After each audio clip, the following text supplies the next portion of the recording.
Ko je bio Safet Zajko? Safet Zajko je rođen 1959. u blizini bosanskog gradića Rudo, na samoj tromeđi sa Srbijom i Crnom Gorom. Nakon završene srednje škole metalskih zanata, zaposlio se u sarajevskom preduzeću Zrak. Također je uspješno završio i školu rezervnih oficira pješadije u Bileći, kao jedan od najuspješnijih u svojoj klasi. Imao je oficirski čin rezervnog kapetana, početkom ratne 92. godine, uvidjevši šta se sprema u Bosni, počeo se tajno sastajati sa ostalim patriotama i raditi na organizaciji i pripremi odbrane u sarajevskim naseljima Buča i Boljakov potok, Briješće i Sokolje. Kada je od nekoliko odreda formirana druga viteška brigada, postavljen je za njenog komandanta, koju je uspješno vodio sve do 17. juna 1993.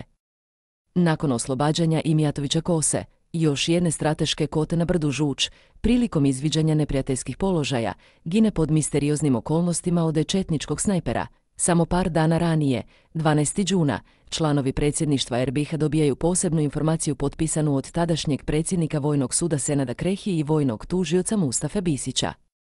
U njoj se iznose dokazi protiv Seada Rekića, bivšeg oficira bezbjednosti KOS-a, koji ga terete za suradnju sa neprijateljem i špijuniranje naših jedinica, a posebno specijalne jedinice policije i njenog komandanta Vikića.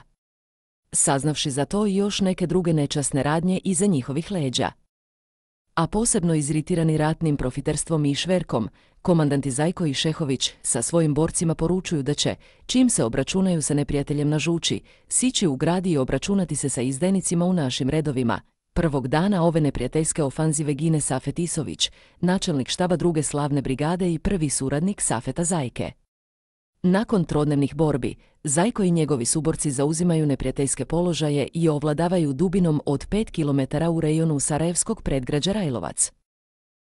Činilo se da se bliži težak poraz neprijatelja i oslobađanje Vogošće, što bi automatski značilo i deblokadu Sarajeva iz pravca Zenice, odakle braniteljima u pomoć pristižu Visočka i Zenička brigada.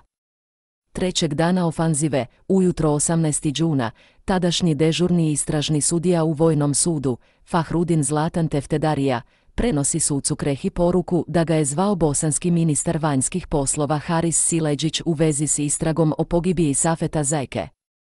Sudac Kreho sa nevjericom u informaciju da je Zajko poginuo, naređuje nekoliko provjera i dobiva konačno potvrdu o njegovoj pogibiji od četničkog snajperskog hica dan ranije, 17. juna. Sahranjen je već sutradan u 5 sati ujutro. Bez obdukcijskog pregleda i razjašnjenja okolnosti njegove pogibije. Iako je zatražena zvanična istraga o uzrocima, na intervenciju tadašnjeg vrha vojne bezbjednosti, do nje nikada nije došlo. Zajkova pogibija je bila strašan udarac za moral branitelja. Njegovom pogibijom branitelji nisu uzeli pravdu u svoje ruke i razoružali kriminalce po gradu.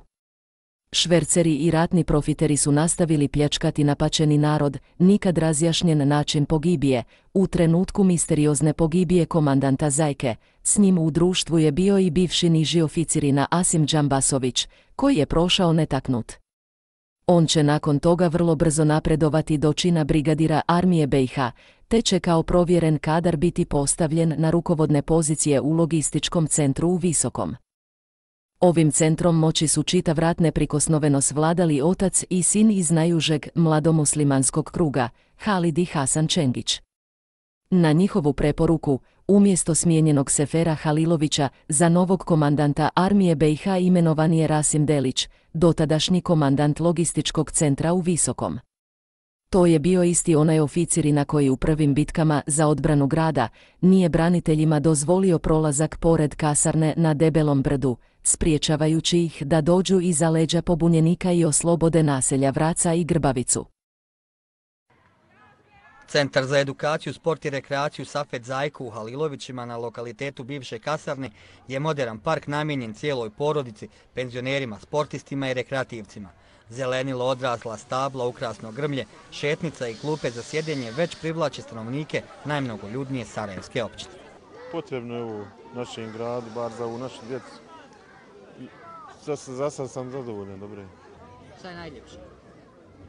Meni je najljepša staza za trčanje, nekako.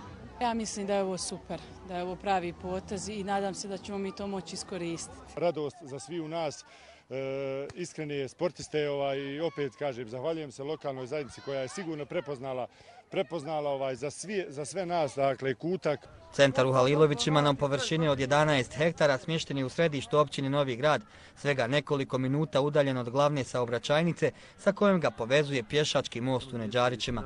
Tereni za odbojku, fudbalski stadion i atletska staza samo su neki od sadržaja.